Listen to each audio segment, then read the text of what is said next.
కోట్ల భూమిపై కన్ను పడిందిరా. పేదోడి కన్నీళ్లు విరికి మంచి నీళ్లు అయిందిరా. విన్నారా ఈ పచ్చి నిజం, వింటే రక్తం మరగాదా. గూడు చెదిరిన పేదోడి గుండె ఘోష వినపడదా. 300 కోట్ల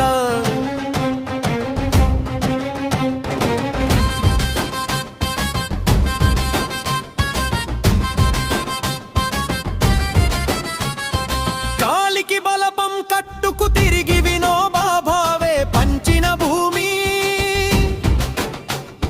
బుల్డోజర్ల కింద నలిగిపోతుంటే చూడలేక ఏడుస్తోంది ఈ భూమి. నాడు దళారులు పట్టాలు అమ్ముతుంటే నిద్రపోయిన పాలకులు నేడు రేటు పేరగానే రెక్కలు విరిచి రోడ్డున పడేసారా. అయ్యా ముఖ్యమంత్రి గారు, ఇదేనా మీ ప్రజాపాలన? జనం ఓటుతో గెలిచి జనం ఇళ్ళే కూల్చడం ఏ రాజధర్మం? నాడు మోసం చేసినోళ్ళు నేడు కోర్టు నాటకాలు ఆడుతున్నారు. సుప్రీం కోర్టు పేరు చెప్పి కలయాపన చేస్తున్నారు. శవాల మీద పేలాలు ఏరుకునే మీ రాజకీయం ఆపండి. కోర్టు తీర్పు వచ్చేదాకా పేదలు ఎక్కడ చావాలో చెప్పండి. డైరెక్టర్ శంకర్ తీసిన ఒకే ఒక్కడు సినిమాలో చివర్లో ఆ కంప్లైంట్ బాక్స్ లో పొగ పడుతుంది అంటే ఆ రాజ్యంలో ఏ ఒక్కరికి ఏ ఫిర్యాదు లేదని అర్థం. కాని అయ్యా, ఇవాళ మన దగ్గర ఉన్న కంప్లైంట్ బాక్సుల్లో పువ్వులు లేవు. పేదోడి కన్నీళ్లు ఉన్నాయి, ఆకలి కేకలు ఉన్నాయి. మీరు చేస్తున్నది ప్రజాపాలనైతే ఒక్కసారి లైవ్ పోల్ పెట్టి అడగండి.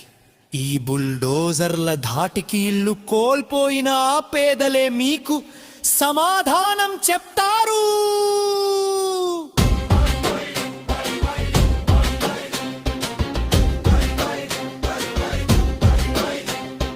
బాధితుల ఏడుపు మీకు కేవలం టీఆర్పీ రేటింగేనా?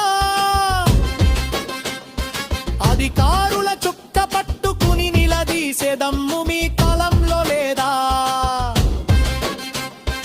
ఎండకు కళ్ళు తిరిగి పడిపోతున్న తల్లులు మీకు వాత ముక్కలేనా?